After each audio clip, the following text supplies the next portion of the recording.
आज रक्षाबंधन का पावन आयोजन भी है और रक्षाबंधन के इस कार्यक्रम में भाई बहन के पवित्र पर्व के साथ ही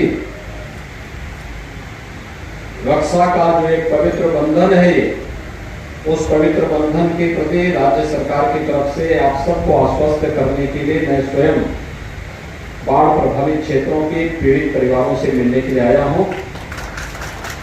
आप सबको मैं रक्षाबंधन की हृदय से बधाई देता हूं और प्रदेश में प्राकृतिक आपदा में वर्षा काल में बाढ़ एक प्रमुख आपदा है।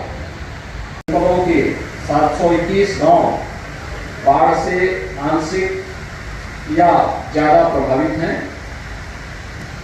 इन सभी प्रभावित परिवारों के बचाव के लिए एनडीआरएफ, एसडीआरएफ, पीएससी की फ्लड यूनिट अलग अलग स्थानों पर 8 बटालियन को हम लोगों ने पोजिशनिंग की है और उनके माध्यम से बचाव राहत कार्यों को माननीय जनप्रतिनिधियों के नेतृत्व में हमारी प्रशासनिक टीम, राजस्व विभाग की टीम, विभिन्न स्वयंसेवी संस्थाओं संगठनों के साथ मिलकर के प्रत्येक नागरिक तक राहत और बचाव के कार्य को आगे बढ़ाने का कार्य कर रही है।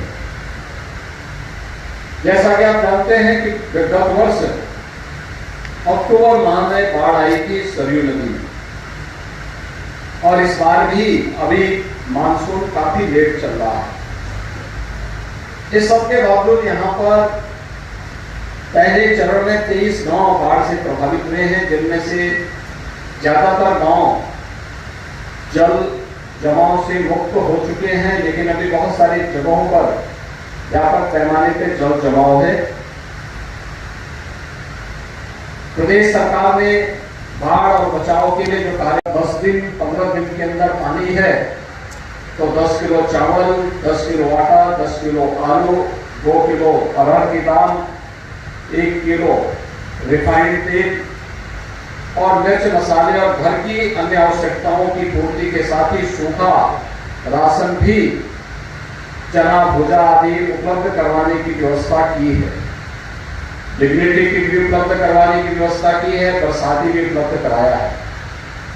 यह भी व्यवस्था सुनिश्चित की गई है कि अगर बाढ़ में किसी परिवार का पूरा मकान क्षतिग्रस्त हुआ है, चाहे वह बाढ़ के कारण या अग्निकांड के कारण, उसके लिए नया मकान प्रधानमंत्री आवास योजना या मुख्यमंत्री आवास योजना के अंदर स्वीकृत करते हुए उस परिवार को हम तत्काल इस सुविधा से लाभान्वित कराने का कार्य करें।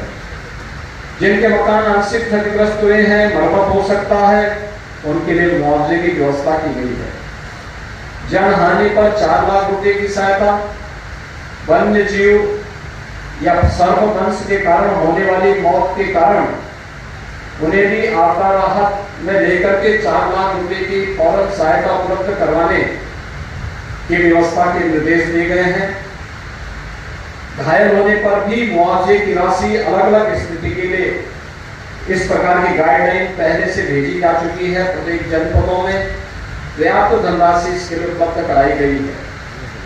आज के इस अवसर पर मैं अन्नदाता किसानों को भी आश्वस्त करना चाहता हूं, जिन्होंने सूखे के कारण या बरसात के अतिवृष्टि के कारण जिनकी फसल को नुकसान पहुंचा है या बाढ़ के कारण नुकसान पहुंचा है, उन सभी अन्नदाता किसानों को इस बात के लिए आश्वस्त करना चाहता हूं कि वे इस बात के लिए निश्चित रहिए। हम लोगों ने जिला प्रशासन को पहले ही निर्देश दिया है कि वह सर्वे कर लें और सर्वे की रिपोर्ट तत्काल भेज दें, जिससे अन्नदाता किसानों को हुए नुकसान की भरपाई के लिए सहयोग करने के लिए सरकार तत्काल मुआवजे की व्यवस्था कर सके और उन सभी पीड़ित परिवारों को भी मुआवजा उपलब्ध करवा सके। बाढ़ प्रभावित क्षेत्रों में पर्याप्त मात्रा में मेडिकल की टीमें लगाई गई है, नौकाओं की व्यवस्था भी की गई है और अन्य सुविधाओं को भी वहां भी उपलब्ध करवाने का कार्य किया गया है। आज मैं इसी बात को लेकर आप सबको आश्वस्त करने के लिए आया हूं कि देश में और प्रदेश में डबल इंजन की सरकार कार्य कर रही है। यह सरकार बचाव के लिए उपाय करती है, जन जागरूकता के लिए भी प्रभावी कदम उठाती है और अगर आपदा आ जाती है तो आपदा का मुकाबला करते हुए हर प्रभावित परिवार को भी बिना भेदभाव के शासन की योजना का लाभ उपलब्ध कराने में अपना योगदान देती है। आपने देखा होगा मुझसे पहले यहाँ पर माननीय जनप्रतिनिधिगण, इसके बाद में प्रभारी मंत्रीगण अपने अपने जनपदों का दौरा कर चुके हैं। इस समय मैं भी बाढ़ प्रभावित इन सभी क्षेत्रों का दौरा करते हुए हर पीड़ित परिवार को हम सहायता उपलब्ध करवा रहे हैं। हमें अगले 1.5 महीने तक सतर्क रहना होगा, जिससे बाढ़ जैसी आपदा का सामना और उसके माध्यम से जनधन की हानि को न्यूनतम स्तर पर लाने में मदद कर सकेंगे। मैं एक बार फिर से सभी पीड़ित परिवारों को और अन्नदाता किसानों को इस बात के लिए आश्वस्त करता हूँ कि डबल इंजन की सरकार आपदा के समय में उनके साथ खड़ी है और उन्हें हर प्रकार की सहायता उपलब्ध कराएगी। बहुत बहुत धन्यवाद। जय हिंद।